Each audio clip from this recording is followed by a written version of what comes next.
réveil, il est 8h.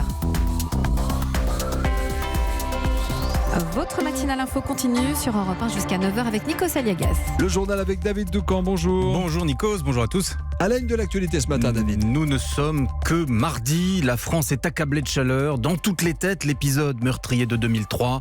Pas question de réitérer les erreurs. Reportage dans un EHPAD en Alsace dès le début de ce journal. Conséquence de la canicule, le brevet des collèges est reporté. Une décision mal accueillie par de nombreux élèves, mais aussi par les parents. Vous saurez pourquoi dans un instant. Et puis, révélation Europe 1, plusieurs policiers du 18e arrondissement ont été mis en examen. Ils sont soupçonnés de corruption. Les États-Unis veulent créer de l'emploi à Gaza dans les territoires palestiniens, nous dira à 8h12 Vincent Hervouette. Et à 8h15, l'homme qui est candidat pour devenir président des Républicains, Audrey Crespo-Mara, reçoit Christian Jacob. Europe 1. C'est inédit pour un mois de juin. Plus de la moitié du pays, 53 départements en alerte orange canicule. Les températures vont encore grimper aujourd'hui et jusqu'au pic attendu jeudi. On se souvient qu'en 2003, près de 20 000 personnes étaient mortes à cause de la chaleur, surtout parmi nos aînés. Dans les EHPAD, les établissements d'hébergement pour personnes âgées dépendantes, pas question que cela se reproduise. On a recours à la climatisation et le personnel est sur le pied de guerre. Reportage à Strasbourg, Arthur Mbaché. Arlette insiste, canicule jour 1, mais l'octogénaire veut faire son tour à l'extérieur. L'aide-soignante Florence finit par accepter de l'accompagner. 10 degrés de plus en passant la porte. Alors vous sentez qu'il fait chaud ? Oui, On peut pas rester dehors longtemps. il fait très chaud. C'est pas agréable. Demi-tour toutes à l'intérieur dans un couloir à 24 degrés. On respire et on croise une infirmière, les bras chargés de bouteilles d'eau. Et Monique, résidente avec son mari Henri au 2e étage. Pour le moment, ça va encore. Mais j'ai surtout peur pour mon mari parce que pour le faire boire, celui-là, quand il fait chaud, à part son pinard, si je peux me permettre.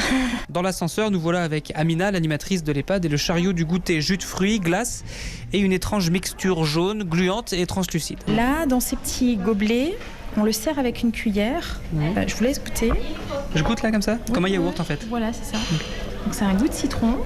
Ouais, un gel au citron. Voilà, Ah c'est ouais, ça. d'accord. Donc ça c'est pour les Les personnes qui présentent surtout des troubles de la déglutition, sans qu'ils s'étouffent avec de l'eau qui coulerait trop vite. En cuisine, les stocks d'eau et de brumisateurs sont abondants. Reste à régler les caprices d'un des climatiseurs. Strasbourg, Arthur Nbaché, Europe 1. Et conséquence de la canicule, les épreuves du brevet des collèges qui devaient avoir lieu jeudi et vendredi sont reportées à la semaine prochaine, lundi, mardi. Le ministre Jean-Michel Blanquer a expliqué que la sécurité des élèves était en jeu, mais vous allez l'entendre, dans les familles, ce report n'est pas toujours le bienvenu.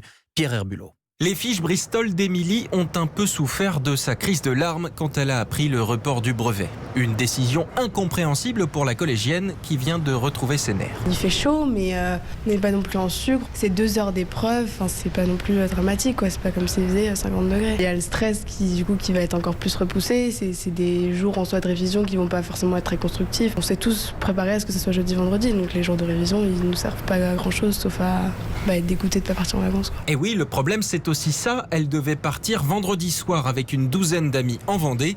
C'est sa mère, Claire, qui a pris tous les billets de train. J'ai payé 1 100 €, oui. Quand même. Voilà. Demain, je vais aller à la SNCF. Je sais que j'avais demandé, les billets ne sont pas remboursables. Donc, il faut maintenant que je vois avec eux quelles sont les modalités pour que je puisse au moins récupérer une partie ou au moins les échanger. Sinon, je les donnerai à M. Blanquer, oui, pour qu'il me les rembourse. Si le ministre de l'Éducation n'a pas prévu de rembourser les billets de train, il rappelle qu'une session de rattrapage est programmée mi-septembre en cas d'empêchement majeur.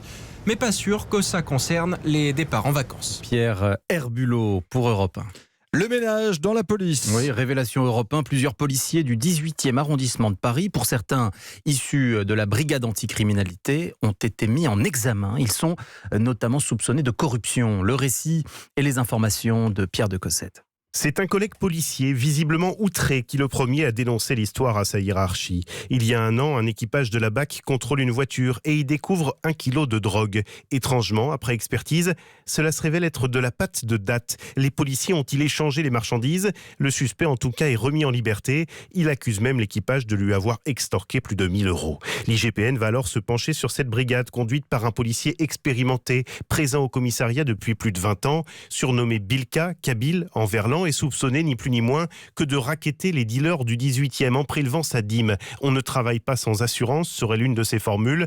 Il aurait fait des allers-retours en Algérie pour déposer l'argent. La police des polices ne recule devant rien pour y voir plus clair. Elle pose des micros dans les voitures de patrouille. On y parle d'enveloppes, d'argent sans doute. On entend aussi un policier confisquer 2 galettes de crack à un trafiquant pour mieux les glisser dans la poche d'un autre homme le lendemain.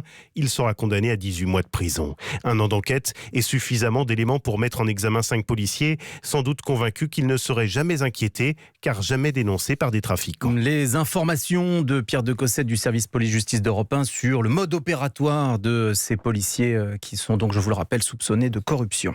Et puis la police des polices a été saisie 3 jours après la fête de la musique. L'inspection générale enquête sur une opération de maintien de l'ordre controversée à Nantes, au cours de laquelle 14 personnes étaient tombées dans la Loire. Un homme est toujours à cette heure porté disparu. Le mal-être dans les services d'urgence continue. Oui, avec cette information qui nous vient du CHU de Besançon, toutes les infirmières du service des urgences n'ont pas pris leur service lundi soir, des arrêts maladie pour épuisement, et elles ont dû être remplacées. Écoutez Florent Uzeni, responsable syndical Sud. C'est un épuisement en fait. Le personnel travaille dans des conditions extrêmement compliquées depuis plusieurs semaines maintenant. Le personnel a alerté la direction, l'agence régionale de santé, mais rien n'y fait et le personnel se retrouve à travailler en sous-effectif chronique.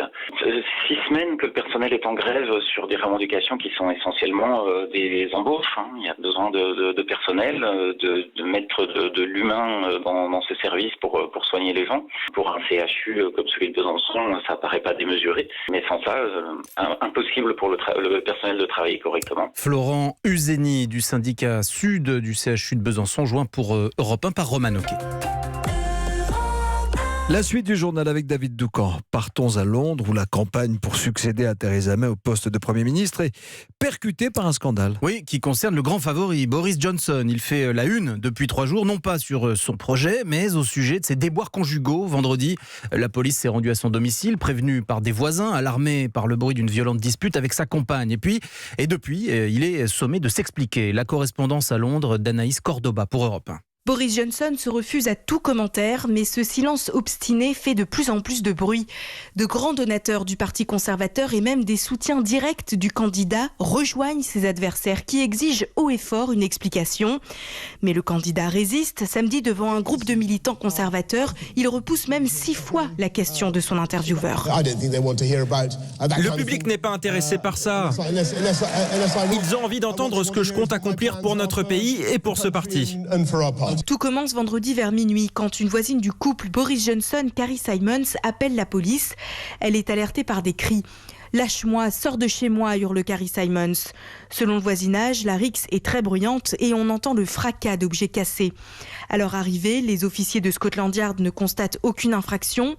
Une banale scène de ménage donc, mais dont Boris Johnson ne ressort pas indemne.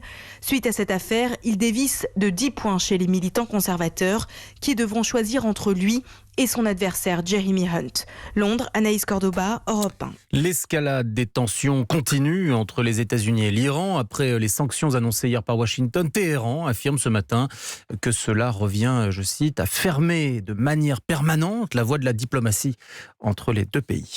Il y a 10 ans, jour pour jour, disparaissait Michael Jackson. Europe 1 vous a révélé ce matin, c'était dans Europe 1 va plus loin, à 7h20, le lieu précis où se trouve sa sépulture, un endroit gardé secret par sa famille depuis sa disparition. Sa tombe se trouve dans le cimetière de Forest Lawn, au nord de Los Angeles, au nord-est de Los Angeles, dans une crypte nommée le Jardin des Gardenias. Révélation de Benoît Clair, notre correspondant en Californie, que vous pouvez retrouver en intégralité sur europe1.fr. Les Américaines ont battu les Espagnols 2-1 à Reims. Oui, mais tout de même un peu grâce à l'arbitrage. 2 pénaltys en faveur des États-Unis dans ce 8e de finale de la Coupe du Monde féminine de football. Le match se déroulait hier soir à Reims, 32 degrés sur la pelouse, mais les spectateurs, comme les joueuses, s'étaient préparés pour faire face à la chaleur.